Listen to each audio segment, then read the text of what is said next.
ఈ dam proof course వేసుకునేటప్పుడు దానిలో మనం తీసుకోవాల్సిన ప్రికాషన్ ఏంటంటే, ఆ కాంక్రీట్‌లో పొరాసిటీ లేకుండా కాంక్రీట్ అనేది కన్సిస్టెన్సీ బాగుండేటట్టుగా చూసుకోవాలి.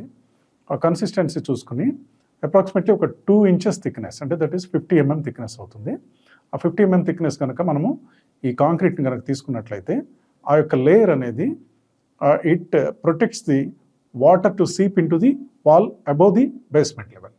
యాక్చువల్‌గా ఈ బ్రిక్ వాల్‌కి జనరల్‌గా ఉండే టెండెన్సీ ఏంటంటే, మనకి ఎప్పుడైనా సరే దానికి వాటర్ లాగింగ్‌లో ఉన్నప్పుడు గానీ, వాటరింగ్ చేసినప్పుడు కానీ, ఆ వాటర్‌ని ఎక్కువగా అబ్జార్బ్ చేసుకునే ఒక ప్రాపర్టీ అనేది జనరల్‌గా మనకి బ్రిక్ వర్క్‌లో ఉంటుంది.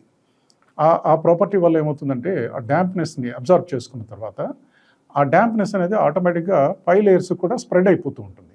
ఇది జనరల్‌గా మనకెప్పుడు చూస్తామంటే, ఈ ప్రాబ్లమ్ మనం ఎప్పుడు అబ్జర్వ్ చేస్తామంటే, రెయినీ సీజన్‌లో హెవీ రెయిన్స్ పడినప్పుడు గ్రౌండ్ లెవెల్‌లో చుట్టూతా ఉండేటువంటి కొన్ని ప్లేసెస్‌లో మనము ఖాళీగా వదిలిపెట్టేస్తాము. ఏదైనా గార్డెన్ చేసుకోవటానికని, లేకపోతే ఏదైనా మొక్కలు పెంచుకోవటం కానివ్వండి, ఇట్లాంటి విషయాల కోసం వదిలిపెడతాము.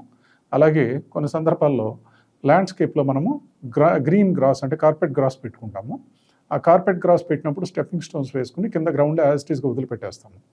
వదిలిపెట్టేసినప్పుడు ఈ వాటర్ ఏదైతే రెయిన్ వాటర్ ఇందులో ఆ గ్రౌండ్ లెవెల్‌లోకి పర్కులేట్ అవుతుందో, ఈ రెయిన్ వాటర్‌ని అబ్జార్బ్ చేసుకుంటుంది ఆ బ్రిక్ వాల్ అనేది.